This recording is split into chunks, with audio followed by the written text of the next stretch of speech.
It is that time. It is the time for hands up, hands up, hands up. Yes, it's time for Math Minutes. We're on Math Minute 55, and this is the first of the week, and this is a Monday, and and we're ready to learn some math that we haven't been learning for like 2 whole days. Math Minute 55, let's get started. I'm gonna throw this up a little bit so we can see how many problems we can fit into that first portion of it. So, and again, they're looking at percentage. I'm not sure why there's so much percentage in this particular Math Minute book, but there's a lot of percentage / decimal / fractions in it. So let's pick a new color for the new week. Let's go with blue. I haven't used blue for a couple days. Let's go ahead and use blue. Let's take our cap, throw it away, because if I don't throw it into the other room, I will constantly be sitting here all for the next half an hour trying to play with the cap.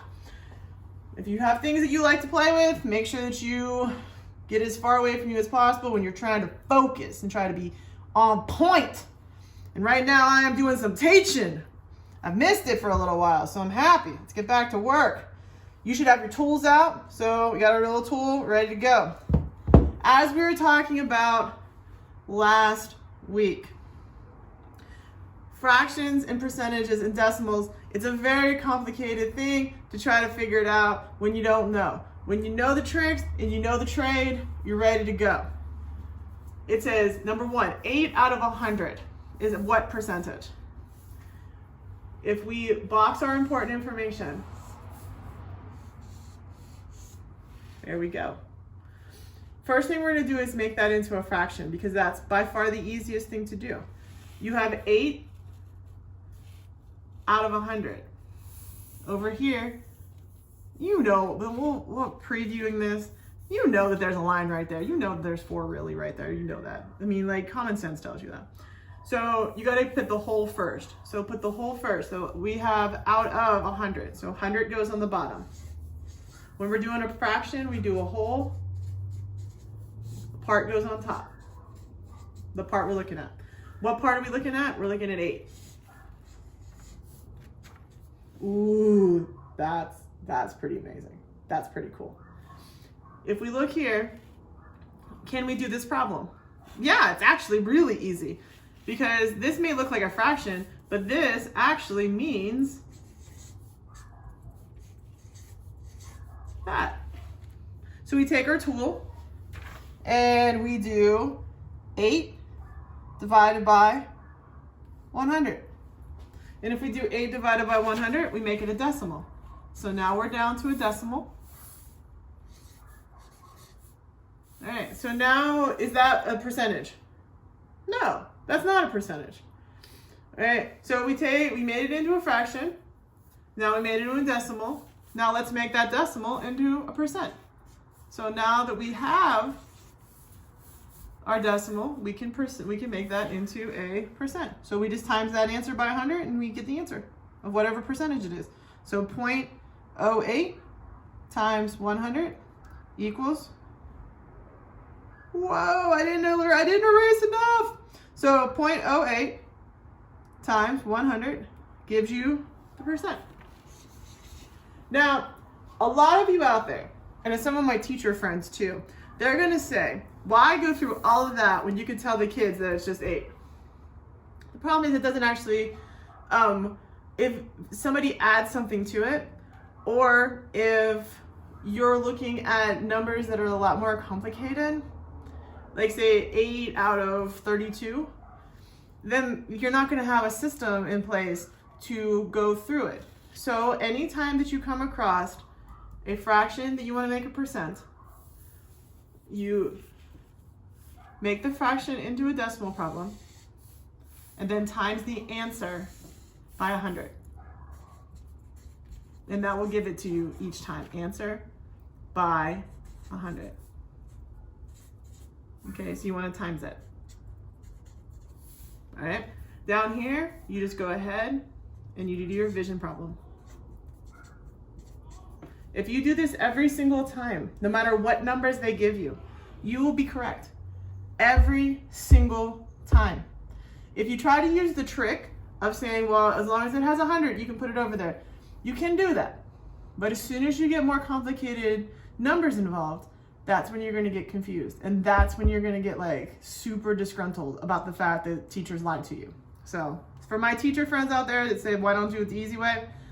You could always do it the easy way, but correct answers are not as important as understanding or coming up with systems in place that will always work.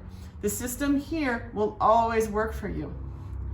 If we give you a trick and it doesn't always work, then do you have a system to rely on? So rely on your system.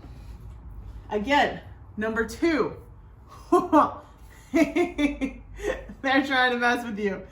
They're trying to mess with you because now this is the same as this down here.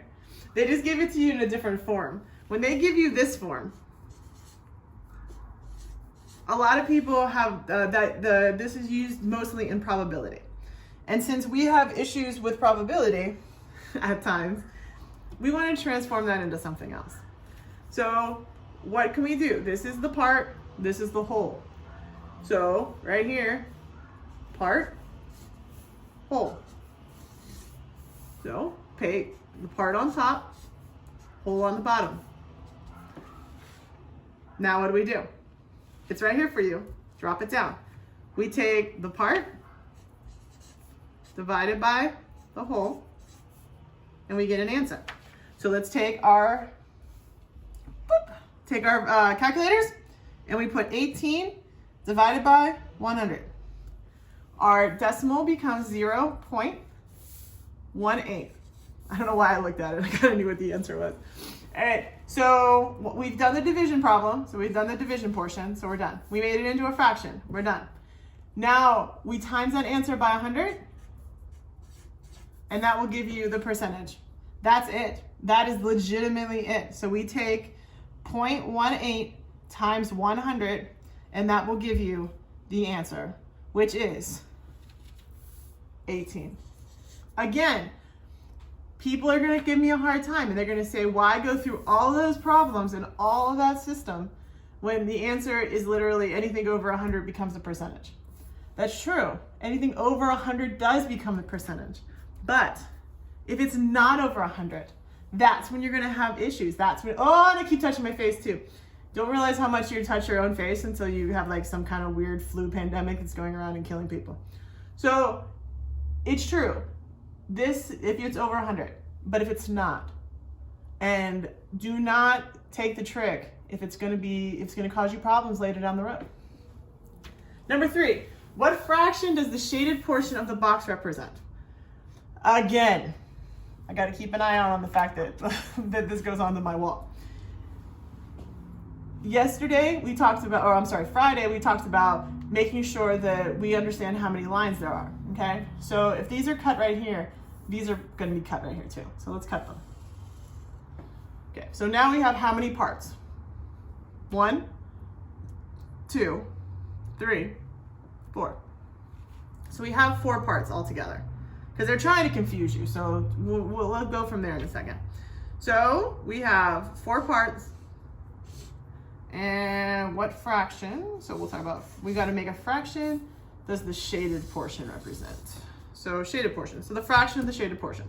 So the whole goes on the bottom, and there's 4 parts. And how many go on top? The parts. How many parts are there? 1, 2. So there's 2. 2 over 4. Now here comes the people, they're going to say, but it's not reduced. How do we reduce the fraction? Because this is not completely correct. It's still correct. And if people give you a really hard time about it, tell them that at least you know how to do that and they need to chill out a little bit because you're learning. But those of you that want to get the easiest or the most simplistic form of the answer, all we would have to do is I'm going to take a piece of paper and I'm going to show you something. All right. Sorry, I have my notes down here to make sure that I hit all the topics I need to hit. So here's our piece of paper. All right, when I fold it in half, all right, how many parts do I have? I have 1 part over here and 1 part over here, but how many together? 2. So this is our example over here. So our example over here is that I have I put my paper in 2, and then there are 2. And that would equal what? A whole piece. See? Whole piece paper. 1 whole piece. Now, boop, I don't have 2 parts anymore. I have 1 part out of 2. Can I reduce that anymore? Can I make this any simpler? No, probably not. Now let's do our problem. So here's our whole piece of paper. We'll represent that so I don't write on my wall. And let's fold it again to make 4s. All right, so I'm gonna fold it one more time. I'm gonna fold it this way so that it truly represents the model that you're given. We try to make the models as close to what they give us in the paper as possible. So I still have 2. So now I have 4 parts. So if you're looking at it, they have 2 shaded. So they have 2 shaded. How many parts altogether? 4. All right, so here's our answer. So going back to this, so let's worry about that later. Oh, even though secretly that's actually the right answer, but we're gonna take that out for a second. All right, I'm gonna take another piece of paper so I can show you. There's what's called equivalent fractions. And an equivalent fraction is a different way to write the same number. So when I fold this in half, so we all accept, because it's like a magician's magic trick. We accept this is a whole piece of paper, a full one. I'm gonna pull this in half. So this part right here is 1/2 of the paper, 1/2. Everybody see it? Okay. If I put 1/4 onto this paper, and I put 2/4 onto this paper, is it the same? Actually, yeah, it's the same. It's totally the same. Ah, that is awesome. So if I reduce my fraction and we want to make it as less complicated as possible, I don't put 2/4, I put 1/2. Because this is what reducing a fraction means. It's saying that instead of having all of these parts down here to be playing with, you reduce the amount of parts so that there's less counting involved. There's less complicated math involved. Okay, so if we want to reduce this down, we're going to take the 2/4, and we're going to say instead that we're going to reduce it and say that it becomes 1/2. Is the actual amount of paper different? No. The amount of paper is the same. The amount of parts, the calculations are the same. It's just a different way to write it. So if we want to reduce this down, it becomes 1/2. And you saw me do it. Literally saw it. I'm going to take these 2, I'm going to shove them back together. The calculations are still the same because we know this was the 1/2. Boop. And now we have the 1/2 again. We just cut that cut out. All right, yeah, that was very I felt good. Felt very good. All right, let's keep going down. 65 times 65. Now I'm gonna put in my calculator. 65 times 65 equals 4,225. Do I want to do that longhand? No, I don't. So this problem was for what calculators are built for. If you would like to do this longhand, should I do it longhand with you? It's so complicated. It takes up so much paper. All right, I'll give it a shot, but listen to me. Use your calculator on problems like this. Use your calculator. The reason why I do not want anybody out there right now doing this longhand is because one small miscalculation on your part will give you the wrong answer completely. And there's so many steps involved. Right? That's why we always try to do it 2 ways, so that you can have the answer from technology and also understand how that answer was made. So let's go ahead and do it.